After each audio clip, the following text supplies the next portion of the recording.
So welcome everyone again, and thank you for joining the pre-proposers teleconference for Appendices A, B, and C of the 2024 Euro Research Opportunities sponsored by the Human Research Program.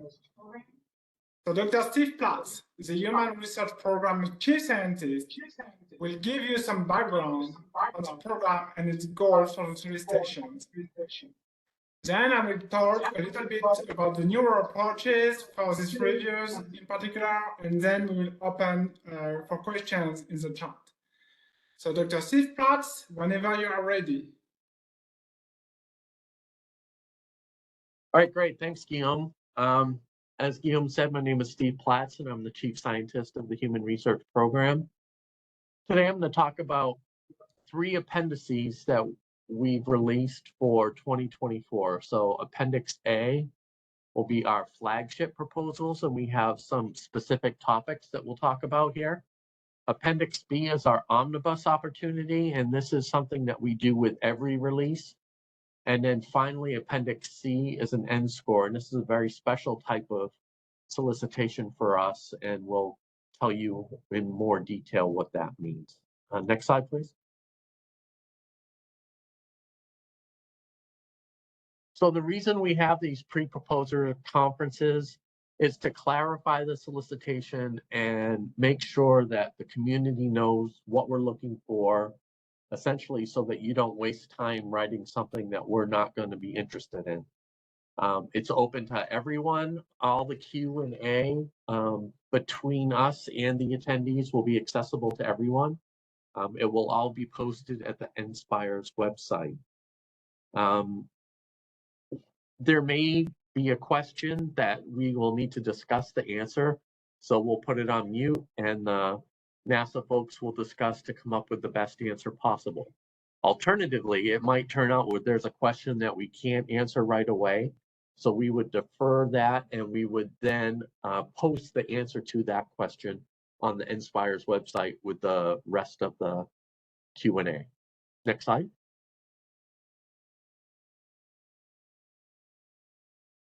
So just a little bit about the Human Research Program for those of you who may not be familiar with us.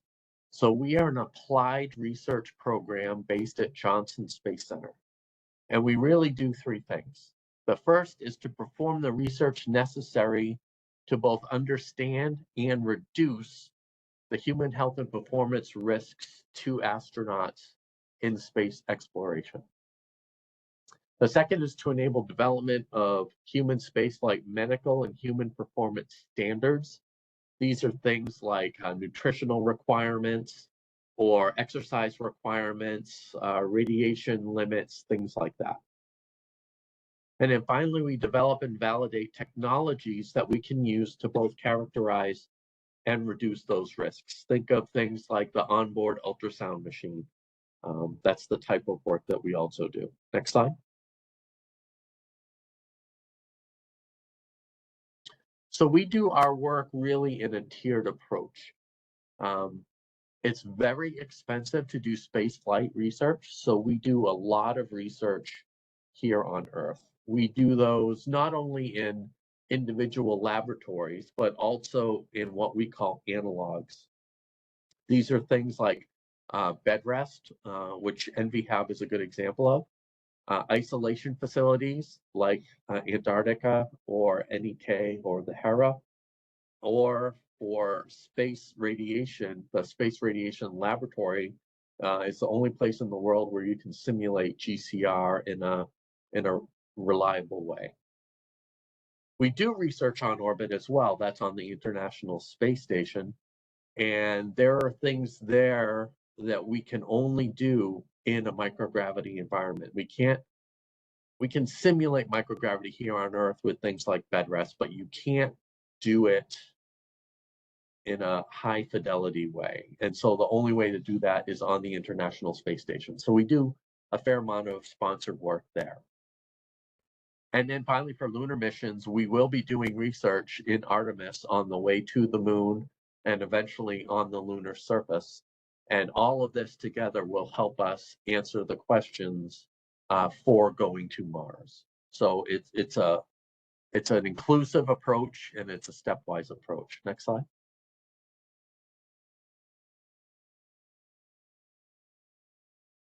So our group is subdivided into what we call elements. These are essentially departments.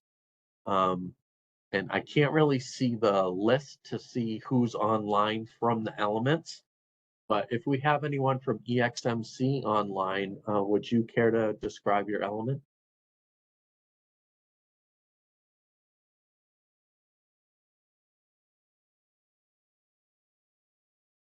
I don't see anyone on, so I'll just do a brief description. So EXMC, exploration medical capabilities. We often call them the pointy end of the spear. They're really the next generation of medical care. They work on the modeling that's involved for the medical conditions list. And they work on a lot of the technology development that goes onto the space station and in exploration. Human factors and behavioral performance. I see Sandra online. Sandra, you want to say a little bit about HFBP? Sure, thanks, Steve.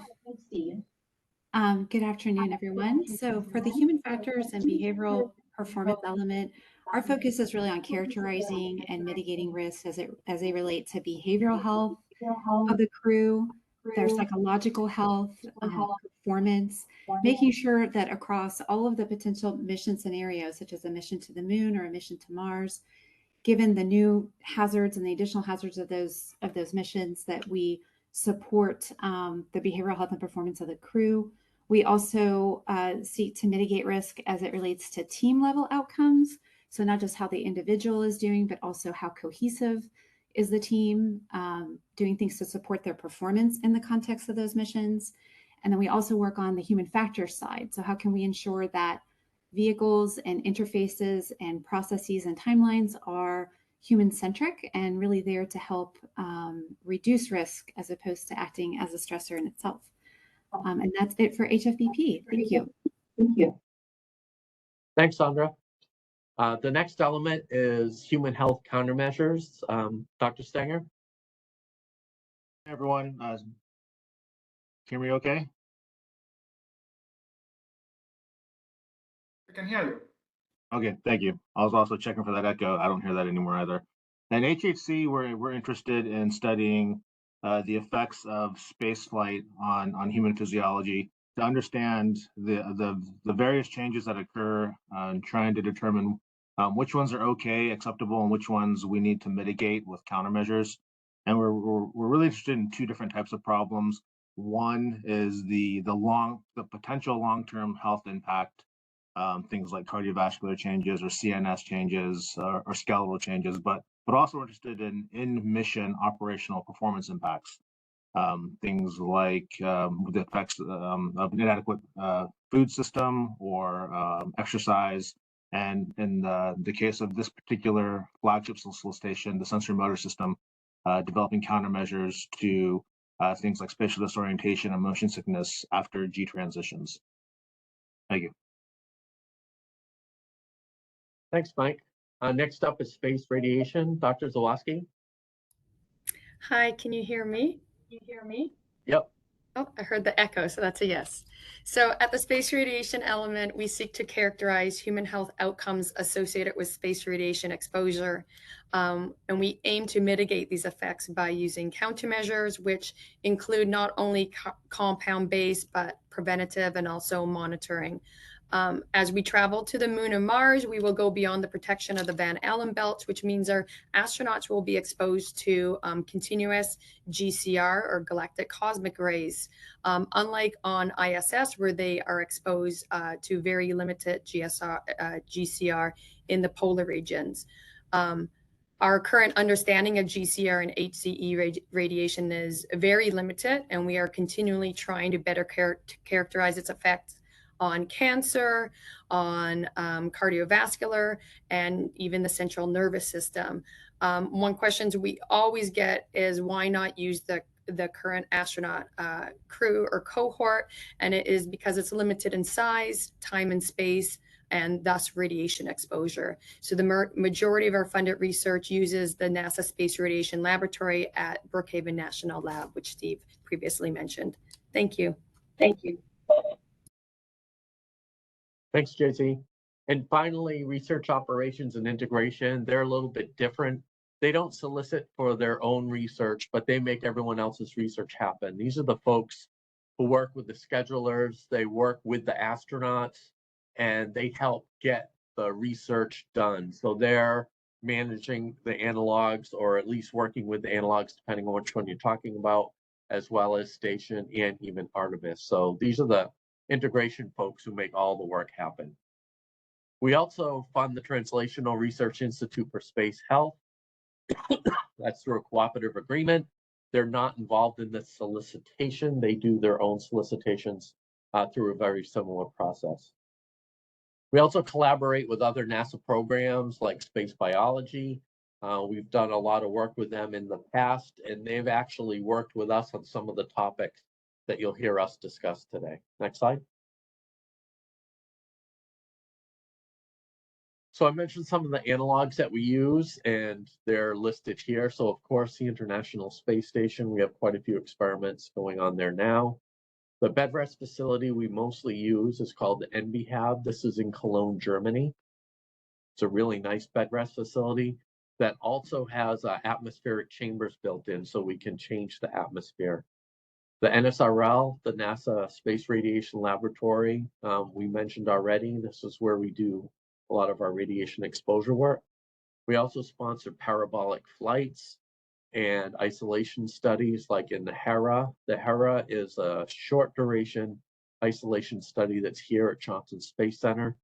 And then we also have multiple studies ongoing at different stations in Antarctica. Next slide. You'll hear us talk about risk a lot, and this is, I know it's sort of an eye chart and it's hard to read, but it's the best way to represent the different risks we have in the human, as well as the different missions that we may be doing. So if you look all the way to the left, that's a listing of the different risks we see in the human with spaceflight. And they're organized by the hazard that they're associated with. As you move to the right, you'll see different columns of different colored boxes. And each one of these columns is a different design reference mission. And you can see the first one is low Earth orbit long, followed by long Earth orbit short. And you can see that all of those risks are green, which is our lowest level of risk, or yellow, which is our moderate level of risk. As we move to the right, the missions become longer in duration and further away from Earth. So you see the greens go away, and we start to increase the number of red risks we have. And by the time you get all the way to the far right, which is the Mars planetary mission, you can see that we have a fair number of red risks, and the rest of the risks are yellow.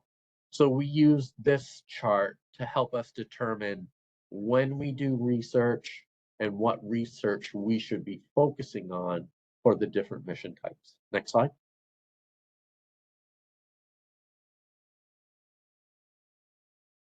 So as you can imagine, we have a number of constraints both on schedule and access that are different from doing research anywhere else. If you're not used to doing research with NASA, if most of your grants are from NIH or NSF, this is where you will probably have the most differences and the most frustration on your part.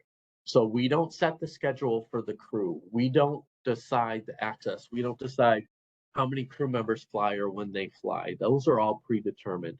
And all human research is completely voluntary. So we only have access to the crew for specific experiments when the crew sign up for those research studies. And so that makes us focus on things a little differently than other government agencies do when they're allocating grant funding. So for these reasons, an investigation should significantly contribute to our risk reduction focus. They don't necessarily have to greatly advance the discipline or be highly innovative. It's more important that we address these specific risks. And it's really most important for the flagship proposals that you'll see. If you don't address the risk and the specific call, then as we do our tier 1 reviews, your proposal will be put into the unresponsive pile and you won't make it to the step 2s. So it's really important that you pay attention to the specific call, and if you're applying for an omnibus, that you pay attention to the risks. Next slide. So these are a few excerpts directly from the NRA. One is, does the research study address one or more risks? And I just talked about this. How well does the proposal demonstrate that the data to be produced are needed to understand or reduce the risk? So, this, one of the things that we do see, especially from folks coming from NIH or NSF, is where they take a proposal that they submitted previously and just change the wording so that it sounds like it's spaceflight relevant. But if you're not invested, if you don't understand the risks and you don't know how it applies to the risk, it's something that you're basically just wasting your time. You're not addressing the specific risk, and it will be hard for you to progress through the process. If the task will produce a new model, technology, procedure, or tool, how does that help quantify or mitigate that risk? And then finally, if you achieve the aims, how will scientific knowledge or technology be advanced? Next slide.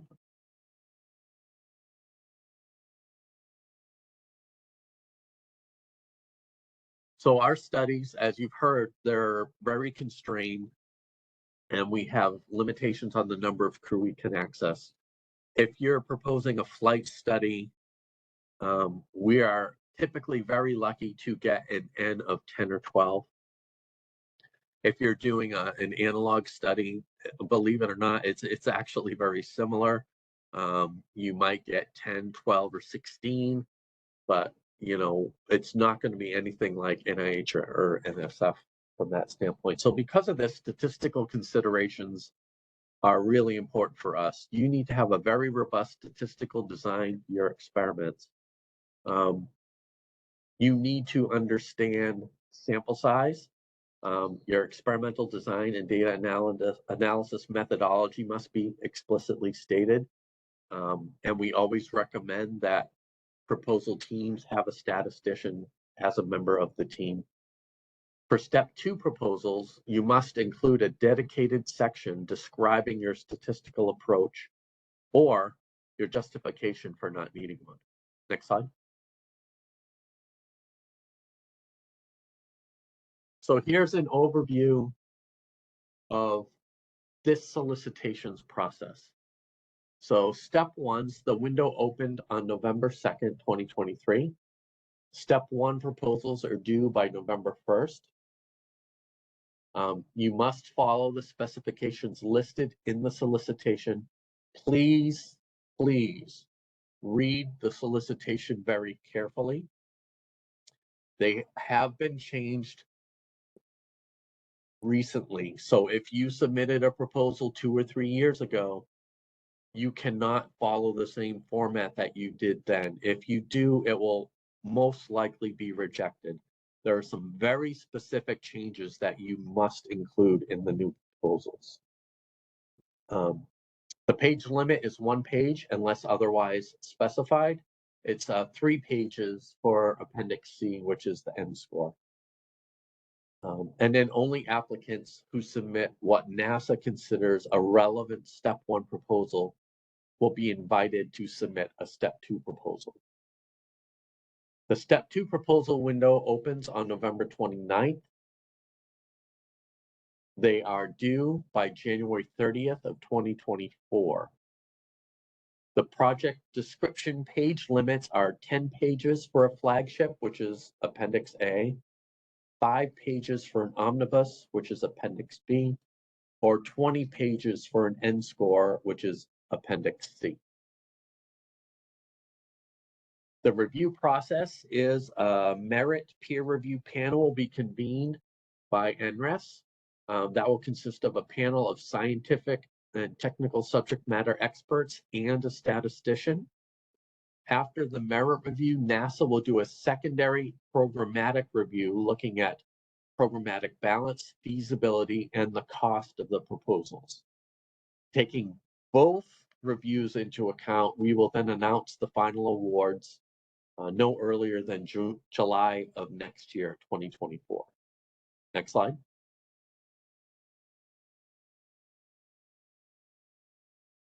Dual anonymous peer review is a relatively new process for us. We did it with our last solicitation. This is extremely important to pay attention to. So the way that we do peer review now is reviewers will no longer have explicit knowledge of the proposer's identity or their institution during the scientific evaluation. This applies to both step 1 and step 2. After the merit review, the review panel will then see the proposer's identities and their institutions and will have the opportunity to weigh in on their qualifications. The preliminary data that we've seen shows that this process increases both the diversity and inclusion of the pool of candidates that we have to award grants. And this is very important to HRP as it's very important to NASA. The primary intent of doing this is to eliminate the investigator bias. And so I'm sure many of you have been in panels, I know I have, where one of the reviewers will say, I know this proposal isn't very good, but I know this team and they've done good work in the past and I trust them. So then they give them a certain score that may not be deserved based on the scientific merit of that specific proposal.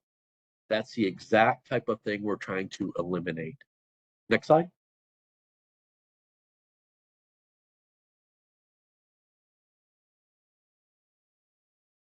So for Appendix A, which is our flagship appendix, we have 4 topics. I'm going to introduce each topic and ask the relevant element scientists to then go into detail about that specific topic. So the first topic is sensory augmentation to enhance sensory motor recovery.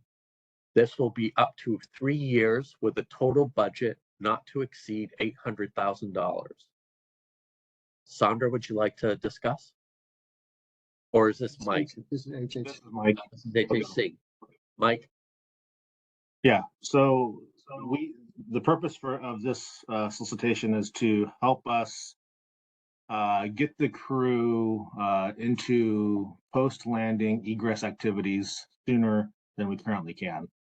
With this particular design reference mission to the moon, it's going to be a bit of a longer trip than we experienced back in the Apollo era. We're thinking it's roughly twice as long in microgravity. So there'll be more time for deconditioning.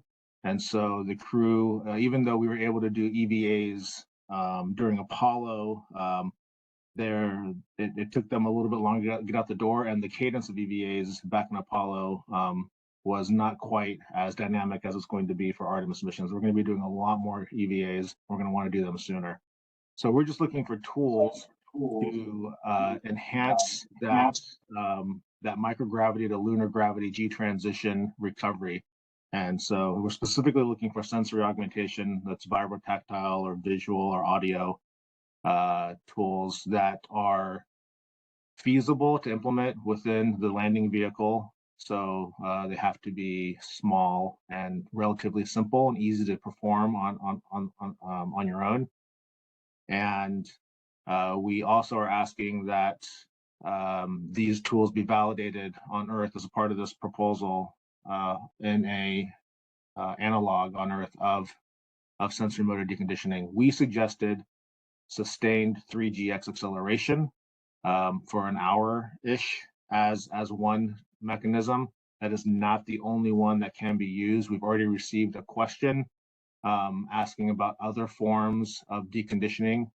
So whichever form of deconditioning that you would like to use, if you can prove that it will trigger adaptive vestibular responses similar to something like a 3GX or 2.5GX acceleration, that's fine with us. I think that's it. Great, thanks, Dr. Stenger. Topic 2, biomarker exploration system for measuring operationally meaningful performance in future exploration missions. This would be for a maximum of $400,000 a year for a total of 3 years, making the total not to exceed $1.2 million. And Dr. Whitmire, are you going to talk about this one? Yeah, actually, Dr. Mullavar is going to share on this one for us.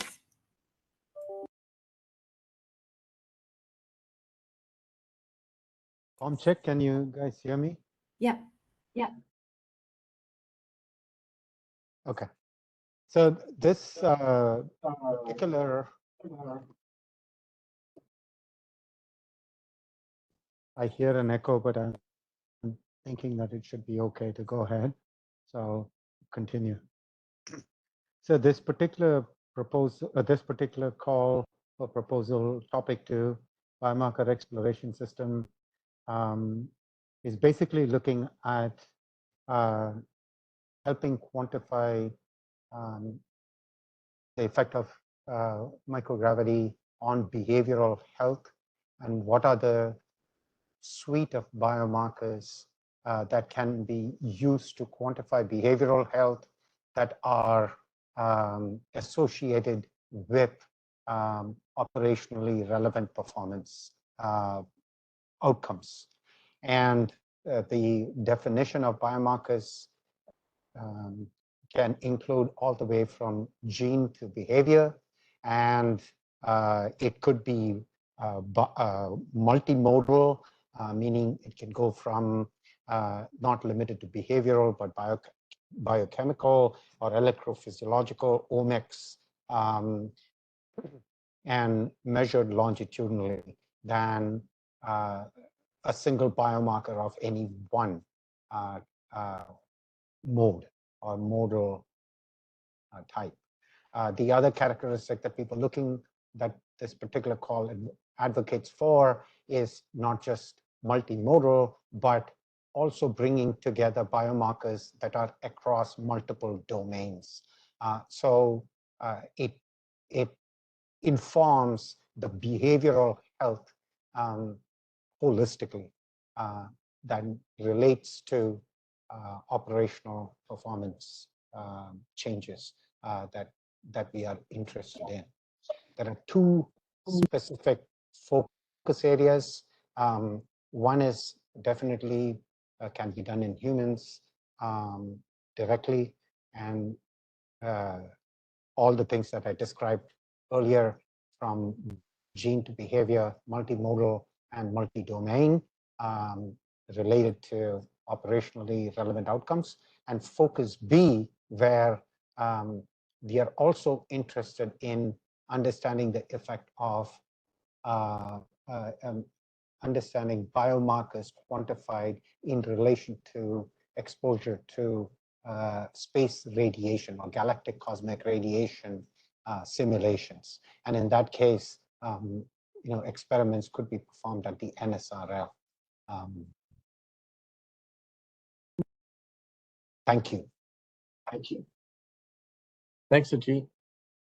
Topic 3 is countermeasures for inconsistency in crew systems integration. This one is also HFVP. This is a maximum of $400,000 per year for 3 years. Again, a maximum of not to exceed $1.2 million. Yeah, thanks, Steve. So this topic addresses with exploration missions, crews being less able to depend on real-time support from mission control and having the need to work increasingly autonomously. And so success in this more autonomous environment will depend in part on advanced onboard automated systems and also potentially on new approaches for training. So this is really focusing on the human factors and the vehicle support. Additionally, it will depend on effectively integrating intelligent vehicle capabilities that will really come to match those crew capabilities. So it's really important to have these capabilities wrapped around the human for safety critical issues to be addressable. So what we're trying to address with this call is that given that there are multiple providers that are developing these future vehicle systems and the interfaces within those systems, there's an increased risk of inconsistent design, which could lead to increased workload and potentially errors. And so what we're trying to get at with this call are what are those most urgent issues related to interface inconsistencies, and how can we most effectively mitigate them? So are there training or onboard systems or other measures or tools that could be used to reduce risk? So the hope here is to develop and or validate countermeasures for mitigating these potential inconsistencies. So the hope is to be able to inform future program documents and future mission scenarios to offset likelihood of risk. And that's it for interface countermeasures for inconsistency and crew systems integration. Thank you. Topic 4, mitigating behavioral health and performance risks for lunar missions. So this one is a little different. The maximum is $300,000 per year, but for up to 5 years, giving a total not to exceed of $1.5 million. Again, this one is also HFBP. Yeah, thanks, Steve. So closing out with this topic, so our hope here, as you saw, it's probably a bit more broad of a call. And so the issue that we're trying to address, we're really trying to understand risks as they relate to Artemis missions. And so the topic included specific assumptions to consider, things like different levels of comm delay and capabilities that will be held by the crew in these types of Artemis missions. And what we're hoping to do is to conduct campaigns in an increasingly Artemis-like Hera environment to characterize and mitigate stressors unique to these future lunar missions. So the Human Exploration Research Analog that Steve mentioned before is a facility at Johnson Space Center. It's available, you can find out information available online about the Hera and also within the documentation of the topics on NSCORs.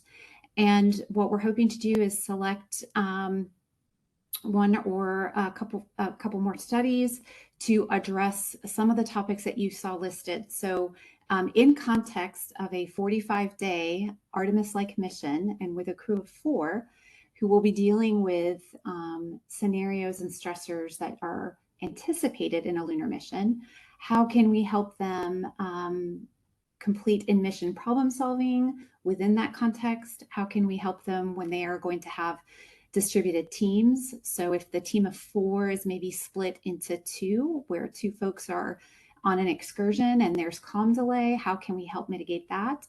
How do we provide family and social support for those teams during lunar missions?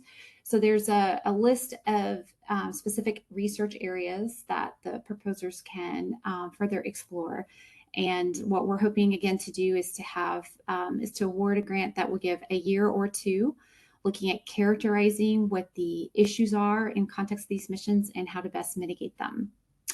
And so our intent is to solicit research for the Hera Campaign 8 and potentially have a second year in Campaign 9 to really be focused on addressing these research questions and then mitigating risks for Artemis.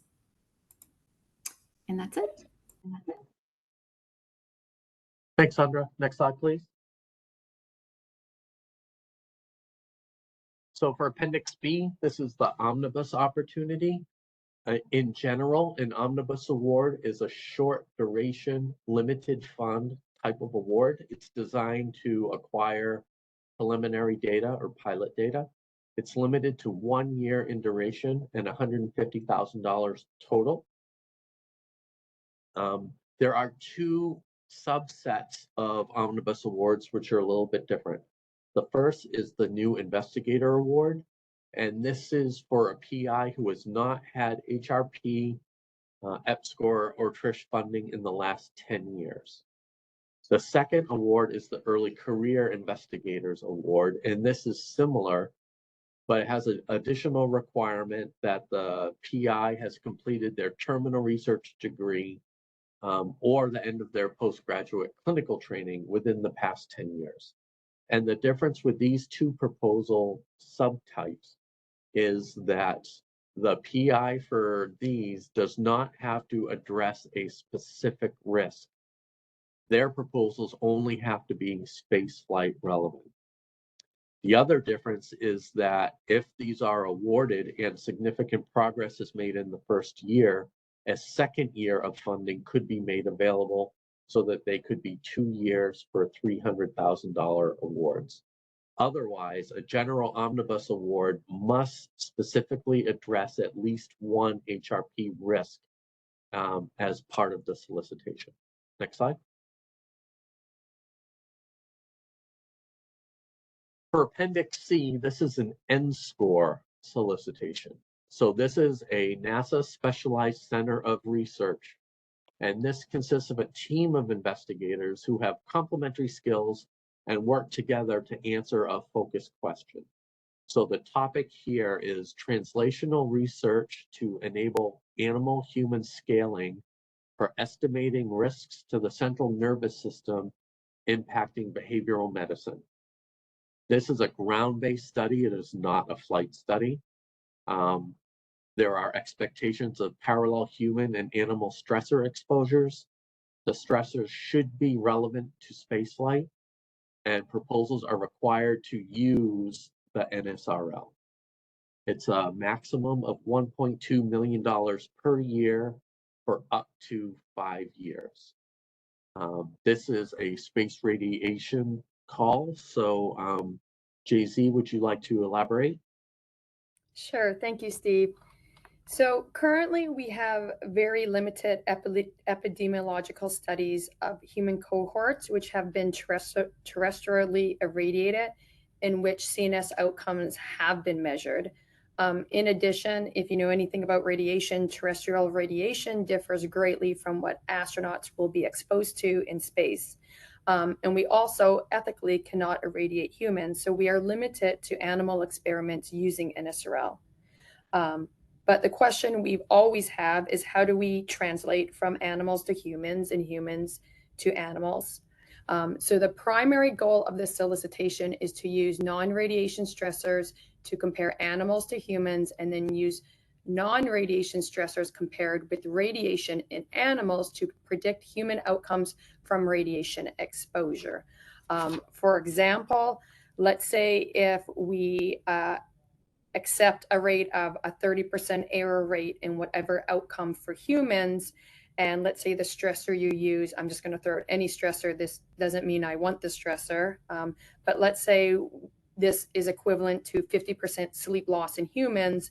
That means that we can then use that equivalent in mice and say, what do mice, what outcome percent loss do they have when they also have 50% sleep loss? Let's say they have a 40% error rate. We then could then go to the radiation dose curve and say, what dose is the 40% error rate at? And that would give us a radiation dose. This is the only way we have figured out that we might be able to translate from humans to animals. When you write your solicitation, one thing we ask is please justify and give the relevance of the stressor chosen. We have thrown out numerous ones in the background, but make sure the stressor chosen is relevant to spaceflight. Also, the outcome chosen for the animals and human studies, please give a strong justification and relevance, and make sure it's relevant to spaceflight. And then also, one thing to think about is also the human populations used and the animals used. Obviously, we are working with astronauts, and obviously they are a certain age range. And so that is it. Good luck. Thanks, JC. Next slide, please. So to summarize, Appendix A is the flagship award. This is a 3 to 5 year max. This has 1 HHC topic and 3 human factors and behavioral performance topic. Omnibus awards, 1 year max, $150,000 maximum. Short-term investigations or technology developments. The early career and new investigator are also eligible for a second year of funding if they make exceptional progress. The NSCOR award is Appendix C. That's a 5-year max with a $6 million cap, and that is a space radiation topic.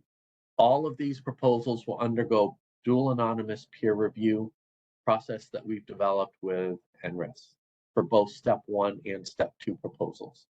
Next slide. So to recap the key dates, today is the pre-proposers conference. Step 1 proposals are due November 1st. Step 2 proposals are due January 30th, 2024. And we expect to announce the selections no earlier than July of 2024. Next slide. Guillaume, are you gonna discuss this part? Yeah, exactly. So thank you, Dr. Platz. So this is now time for the second and last presentation. I would like to talk about, as Steve mentioned, there have been some drastic changes in the requirements for proposal writing and submission, and one of them is the implementation of dual anonymous peer review, DAPR. So I will talk about that. So basically, with DAPR, reviewers may not see any information that would identify proposers. So proposers must follow the instructions in the 2024 ERO overview and in the appendix being responding to. An accompanying document which named guidelines for proposers to HRP dual anonymous peer review program is also available on Inspires alongside the solicitation, which further explains how to properly prepare the proposal for dual anonymous peer review. Since the submission process is a 2-step process, most information in this presentation will be for Step 2 proposal, but it's a good way to wet your feet a little bit in the process before getting the Step 2 done. So why NASA is using dual anonymous peer review? So the key goal of peer review is to level the playing field for everyone. And it's difficult to completely interrupt biases for training alone. It would require structural changes. And that's why dual anonymous peer review aims to create a change in the tenor of discussions away from the individuals on the proposing team and toward the proposed science. Dual anonymous peer review is not completely a blind process. Proposers submit first an anonymized proposal and second a not anonymized expertise and research document. The merit of the proposal, which will be assessed anonymously, will be determined separately from the not anonymized qualifications of the team. But the qualifications, track record, and access to unique facilities will form part of the evaluation. So submission of anonymous proposals, please exclude names and affiliations of the proposing team, including in-figures and references to personal websites. Also use numeric references only in your text. Do not claim ownership of past work. So instead of saying like my previously funded work, please make sure to use something like our analysis shown in Baker and al. 2012 or something. Cite references in the passive third person. So for example, prior analysis indicates that. And do describe the work proposed. So for example, we propose to do the following, or we will measure the effect of something. And include separate non-anonymized expertise and research document. Do not forget this part. So how to reference unpublished works or proprietary results. So we know it may be occasionally important to cite exclusive access data sets. non-public software, unpublished data, or findings that have yet to be presented in public before but are not stable. So each of these may reveal or strongly imply the investigator on the proposal. In these instances, proposers must use language such as obtained in private communication or from private communication when referring to such potentially identifying work. Please remember that the goal of DAPR is to shift the tenor of the discussion, not to make it absolutely impossible to guess the team member. So for the review, first, there will be a silent review discussion. Each proposal PDF will be assessed based upon significance, mitigation of risk to poor health, approach, and statistical plan. Then the review panels will review expertise and resources. So after science review, this will be done using the separate non-anonymized PDF you will be provided. So proposals assessed as uniquely qualified, qualified or unqualified, and we expect to get the most of proposals falling under the qualified category. The expertise and resources review phase may not be used by the panel to reevaluate proposals or to change the assigned objective grade. So we are aware that it may not be flawless. We're observing and analyzing other programs as they also adopt and adapt to the DAPR approach for peer review. Formal support in Inspires is implemented but still new. And dual anonymous peer review represents a major shift in the evaluation of proposals. And as such, there may be occasional slips in writing anonymous proposals. However, NASA reserves the right to return without review proposals that are particularly egregious in terms of the identification of the proposing team. And NASA further acknowledges that some proposed work may be so specialized that despite attempts to anonymize the proposal, the identities of the principal investigator and team members are readily discernible. As long as the guidelines are followed, NASA will not return this proposal without review. So please make sure you carefully follow all the instructions for DAPR. And finally, DAPR has promised in increasing the focus of on the science during review and reducing bias, and that's why NASA is really committed to this. So with that, we still have a few minutes, so we'll try to answer as much questions as possible. So Steve, let's see what the first question is in the chat.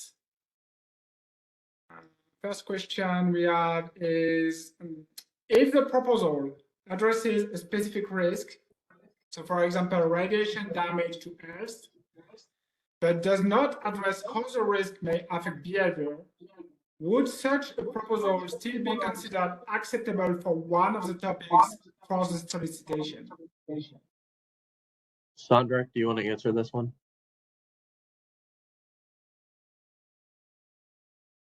Or Ajit? Yeah, sorry, I thought it was potentially for also the space radiation one, but I think the focus on our end on the HFBP, the arm that for the BMES that has a potential furred animal component is it's important to tie it back to a behavioral outcome or a performance outcome, something beyond something that can be measured, if that makes sense.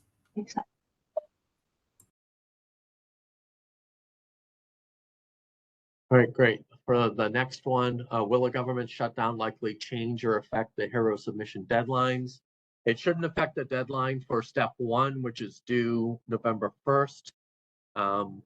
If there should be a shutdown after November 1st and it is lengthy enough to affect the step 2 process, we would likely change the date, but it is not a guarantee. So just pay attention to the website and everything will be posted there. The next one, the flagship proposal. The flagship solicitation states a communication delay of one-way 15 to 14 seconds between HERA crew and mission control and family, friends, and colleagues, et cetera, et cetera. Can the comm delay for HERA be clarified? Yeah, Sandra? sure. Yeah, I would say for the purpose of the proposal, focus on a comm delay of one way, 5 to 14 seconds, as specified in the flagship topic. And that might change by the time the study is implemented to some extent, but for the proposal's sake, that would be the assumption to make about the comm delay. One way, 5 to 14 seconds. Thank you. Also for topic 2, what is the expected product of topic 2 in the flagship? It says both. This topic focus seeks proposals on the identification, development, and validation of a biomarker exploration system for humans, and this NRA is focused specifically on the identification of a validated set of accessible biomarkers. Our proposers are expected to develop a working system which combines biomarker data to predict effects on performance or to simply describe the relationship to performance of a set of validated biomarkers. Sandra? Yeah, I would say if we can post a response to that one, that would be helpful.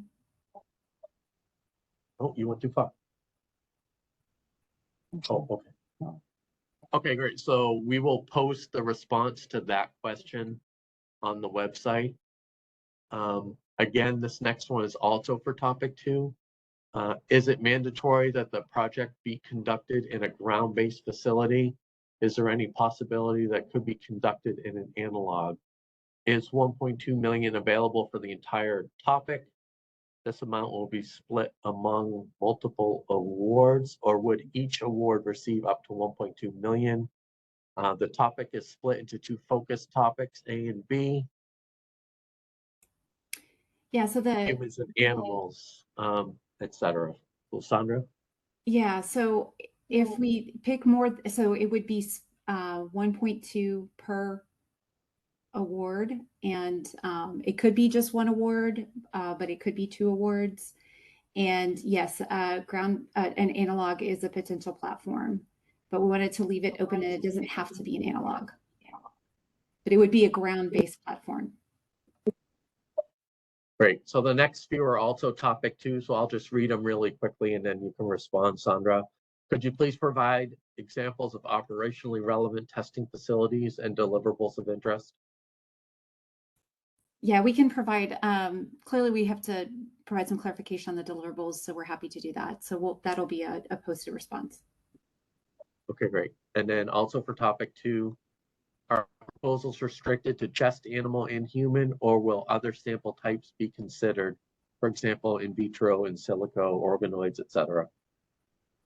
I would say just animal and human for this topic. Great. The next one is the omnibus solicitation notes funding 2 to 4 awards pending proposal merit. How will these be distributed? There is no distribution program. We go strictly by scores and quality. So if all 4 of them are in HFBP, so be it.